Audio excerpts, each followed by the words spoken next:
Triple down.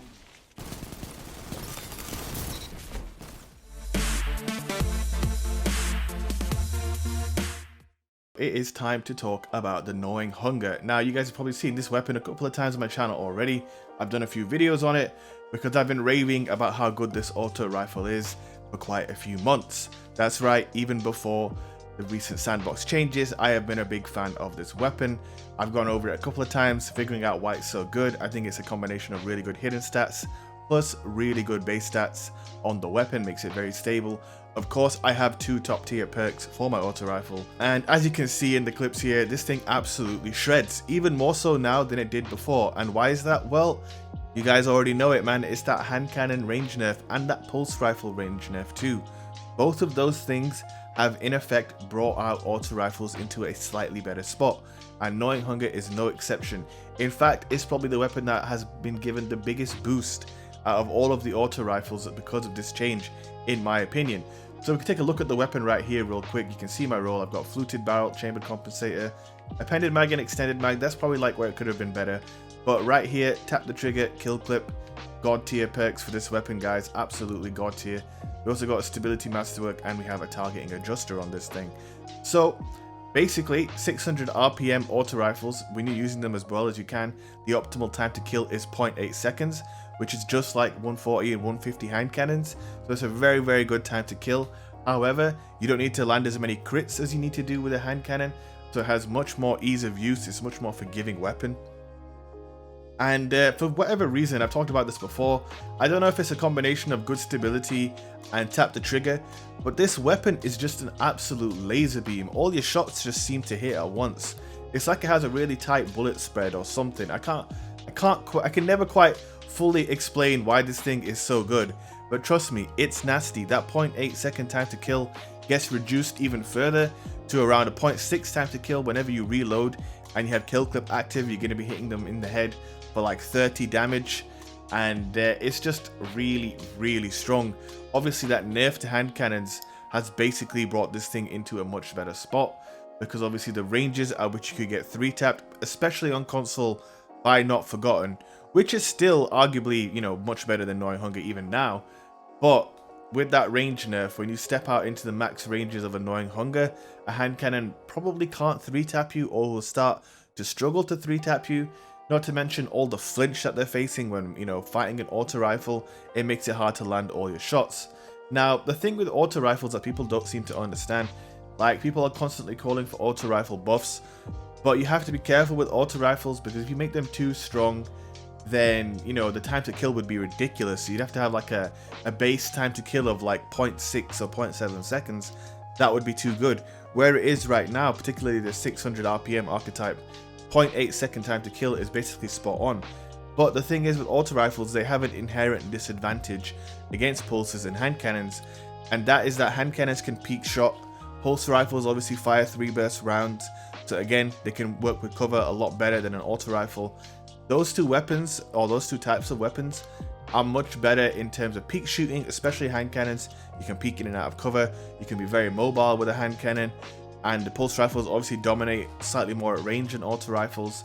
And if you're going to be successful with an auto rifle, you have to put yourself out in the open and put out sustained damage, and that's just an inherent weakness of this type of weapon. Nothing can really be done to fix that unless you make the time to kill on autos just way better than everything else. And if they did that, that wouldn't be good for the game, because no one would use anything other than an auto rifle. I actually believe that auto rifles, particularly this archetype, it's in a great spot actually. It's a really good weapon.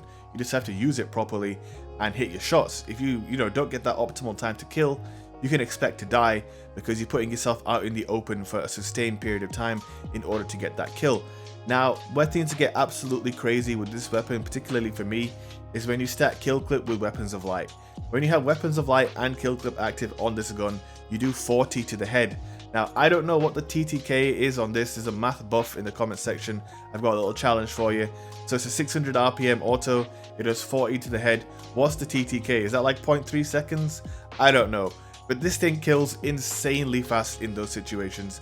There are 1 or 2 clips in the video that show this as well. The TTK, when you have both of these perks stacking, people don't expect it. They see you with an auto rifle in a bubble, and they're like, what's the worst that could happen? and you step out and you just shred them in, you know, in an instant. It feels like it's so strong. And I was just surprised, man. Like every game I played, I was dropping minimum 30-40 defeats. I didn't lose a single game using this auto rifle. There's a couple of other weapons I'm doing videos on at the moment.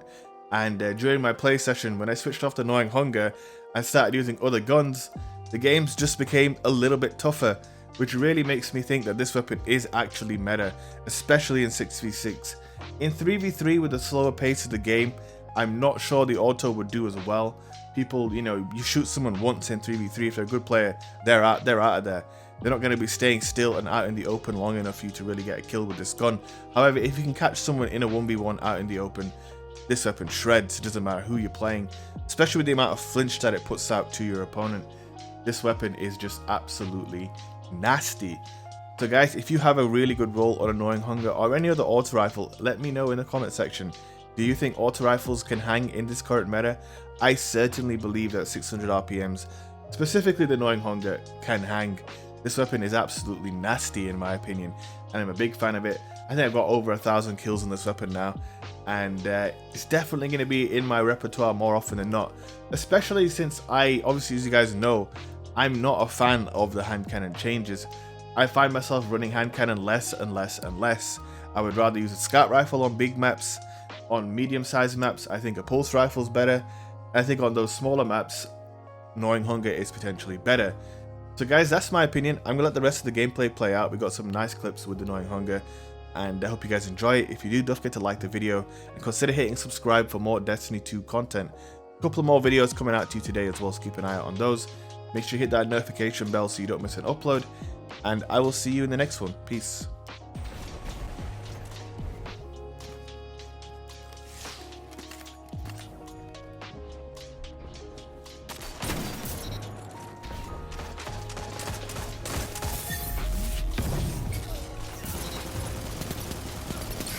Double down. You're pulling ahead. Keep it that way.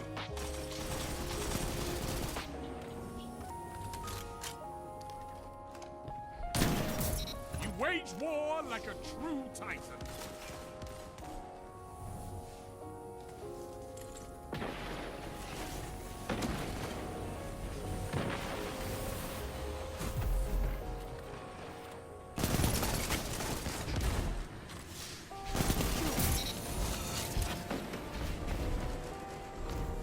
Only 5 minutes left.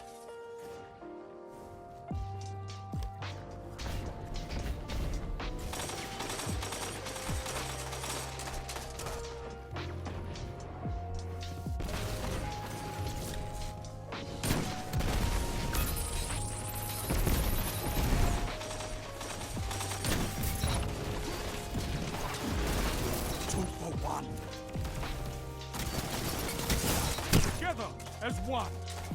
I love it.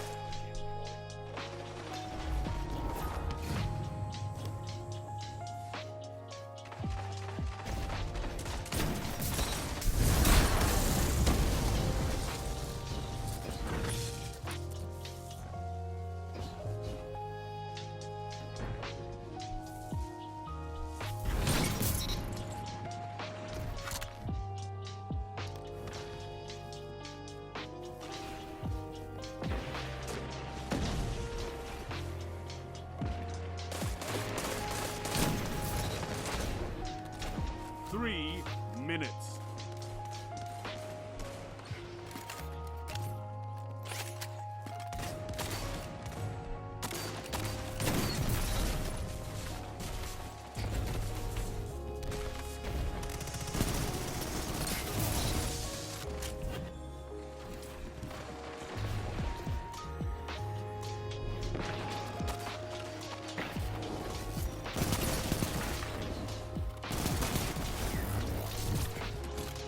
Now you're fighting with heart, Guardian.